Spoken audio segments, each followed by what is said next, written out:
आमच्या 1-2 महिन्यापूर्वी भरती होती आणि जास्त दिवस झाले असतील. तर त्या न्यायालयाच्या भरतीमध्ये आपल्या क्लासचे जवळजवळ 17 विद्यार्थी हे लघुलेखक काही आणि लिपिक म्हणून नेमणूक त्यांची झालेली आहे. तर त्याच्यामध्येच आपला फार कष्ट करणारा, मेहनतीने जिद्दीने हे यश गाठणं तेवढं सोपं नाही आहे. पण एवढ्या मेहनतीने कष्ट करून आज आपले बरेच विद्यार्थी आता जवळजवळ सगळे संपलेले आहेत. तर आज सचिन पण इथं आलेला आहे. त्याचं नाव आहे सचिन खाटे आणि त्याचं लघुलेखन पण पूर्ण झालेलं आहे. आता एक लक्षात घ्या की जेवढे मुलं आता इथं लागलेले आहेत हे सगळ्यांकडे स्टेनोग्राफी आहे, म्हणून त्यांचा कुठेतरी उल्लेख होतो. आता मागच्या वेळेस मला वाटतं जेव्हा ॲप्लिकेशन फॉर्म भरतो तर त्याच्यामध्ये त्या जाहिरातीमध्ये असा उल्लेख असतो आणि उगी देत नाही. म्हणजे इंटरव्ह्यूला मग बाकीचे मुलं जे मार्क खातात त्यांना थोडंसं यांना प्रेफरन्स दिला जातो किंवा त्याच्यावरती तुमचं जे सर्टिफिकेट असतं त्या सर्टिफिकेटवरच लिहिलेलं हायर प्रोफिशियन्सी. जर तुम्ही 100-120 झालात तर त्यांना सुद्धा न्यायालयाला सुद्धा असं वाटतं की ही मुलं, एखादा आमचा स्टेनो जर नाही आला तर ही मुलं स्टेनो असल्यामुळे ही आम्हाला कामाला येते, म्हणून स्टेनोग्राफीला महत्त्व दिलं जातं. आणि त्याच्यामधून आपल्याच क्लासचा एक विद्यार्थी सचिन घाटे हा गाव म्हणजे सुकळी पात्रवाला म्हणून आहे. आता सगळे तर त्याचं खूप छान काम झालं. आता माझी एकच इच्छा असेल विद्यार्थ्यांकडे की बाबा तुम्ही या पदावर राहू नये. आपला जो मेन जो बेस आहे ना लघुलेखक म्हणून, ते त्यांना 3 वर्षांनंतर ॲटोमॅटिक त्यांच्या इंटरनल एक्झाम घेतल्या जातात आणि त्या इंटरनल एक्झाममध्ये ते पुढं लघुलेखक व्हावं. आता परत कोर्टामध्ये त्यांनी स्लॅब पाडलेले लघुलेखकवरून क्लास 2 पण होता येतं, लघुलेखक उच्च श्रेणी. तर त्याच्यावर जावं, तिथून पुन्हा PA ची एक पोस्ट असते, त्या PA पर्यंत जावं अशी सदिच्छा व्यक्त करतो आणि त्याचं अभिनंदन करतो.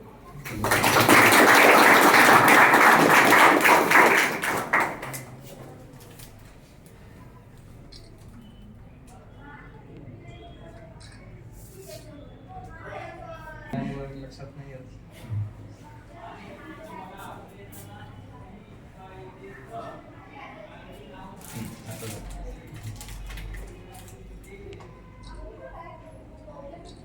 सचिन त्याचा आपल्याला प्रवास सांगेल काय केलं तर ते महत्वाचं आहे ना तुमच्या दृष्टीने. आता यांचे पेपर आहेत आहे का नाही, पेपर आहेत ना आता, त्याच्यासाठी आज लायब्ररी क्लास ठेवला.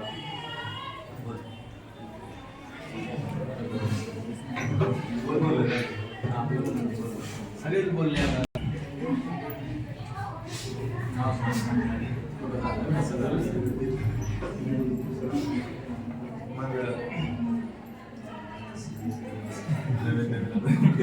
पुण्यामध्ये 2019ला BSc साठी आलो.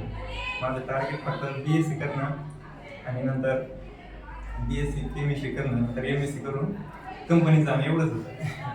आणि नंतर इथं आलो. नंतर BSc चालू असताना टायपिंगचे क्लास लावले. नंतर ज्यावेळेस टायपिंगचे क्लास लावले सरांसोबत त्यावेळेस स्टेनोबद्दल स्टेनो सुरू केलं. मग त्यातच आवड निर्माण झाली. मग तेच मी केलं. त्यातून व्यवस्थित मन लावून ते माझं पूर्ण झालं. इंग्लिश 120 झालं, नंतर मराठी पण केलं, टायपिंग पण पूर्ण केलं. नंतर 2022मध्ये मंत्रालयाची ॲड आली. मंत्रालयाच्या ॲडमध्ये तिला माझे कमी मार्क्स झाले, त्यामुळं डिक्टेशनला मी क्वालिफाय झाले. नंतर बाकीचे पण पेपर दिले, त्यात पण नाही भेटले.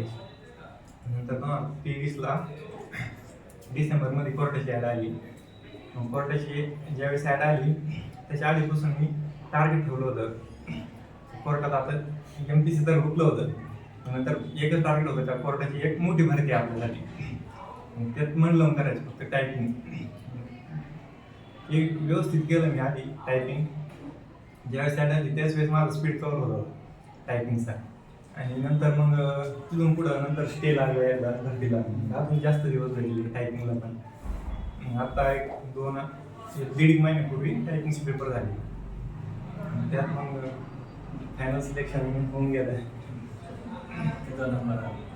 त्यात टोटल 141 जागा होत्या. 35 ह्या वेटिंगच्या होत्या. त्यामध्ये माझी 37वी रँक आली. पहिल्याच्या दोनाकडे येईल.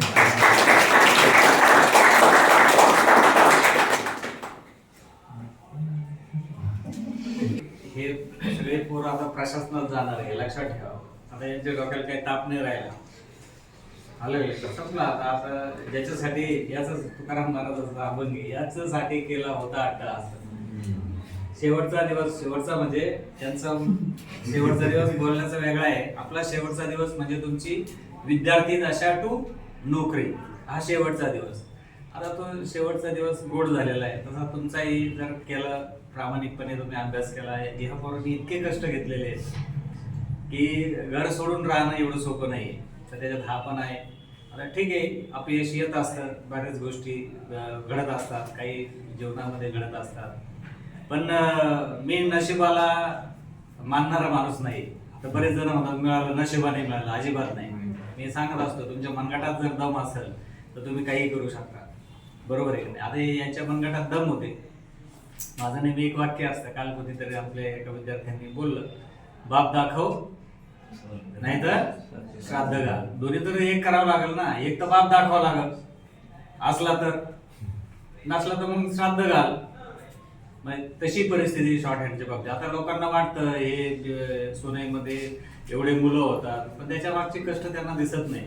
ही मुलं 24 तासापैकी 18 तास अभ्यास करणारी मुलं. मी यांना खूप जवळ पाहतो, ओळखतो. कारण काय माझे संपर्क असायचा, फोन चालू असायचे.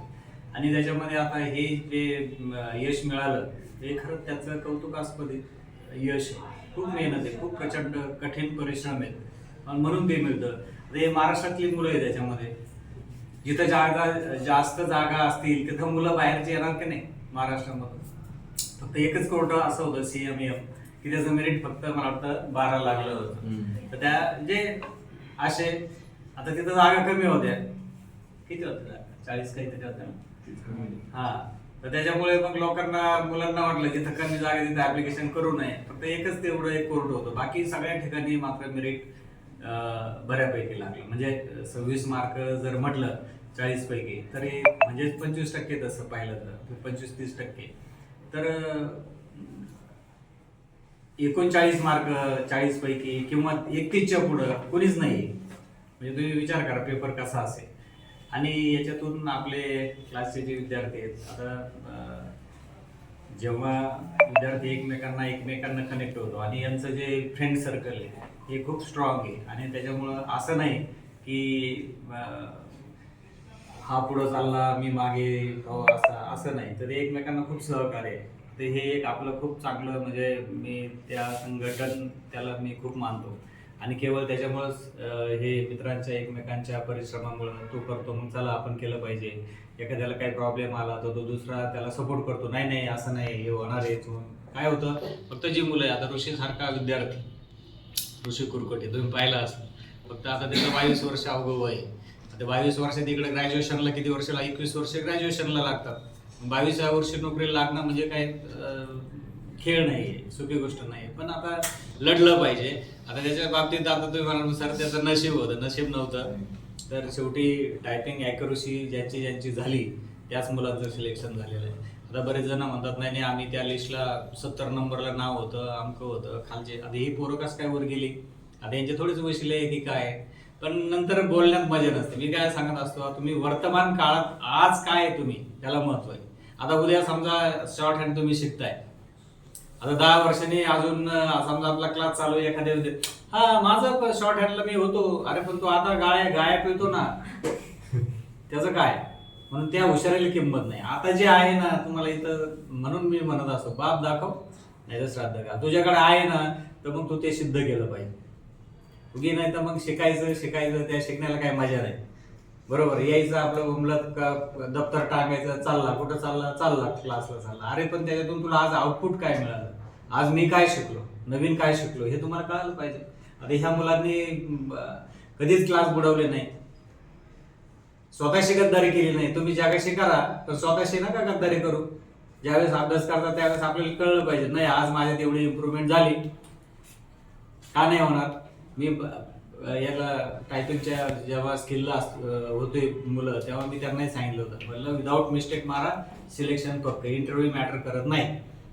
अरे जर तुम्हाला पैकीच्या पैकी मार्क्स मिळाले, तुमचं सिलेक्शन होणार ना, कोण रोखणार त्याच्यामध्ये? अलग लक्षात ह्या गोष्टी असतात. म्हणून पुन्हा एकदा तुमच्यामुळं माझंही नाव मोठं होतं बऱ्याने, आणि आज जवळजवळ मी कोणाला ओळखत नाही, पण मला लोक ओळखतात, केवळ ते तुमच्यामुळं. असं तुमचं प्रेम असू द्या, आणि तुम्ही एक क्लासचे भाग आहात. तुम्ही या Maharashtra typewriting and shorthand इन्स्टिट्यूटचे तुम्ही घटक आहात, हे शेवटपर्यंत लक्षात ठेवून नेहमी मध्ये जेव्हा सुट्टी असेल तेव्हा क्लासला येत जा. आमच्या मुलांना थोडं इन्स्पायर करा, त्याच्यातून मुलंही काही गोष्टी तुमच्याकडून घेतील. तुम्ही परत इथं आल्याबद्दल तुमचे धन्यवाद. थँक्यू.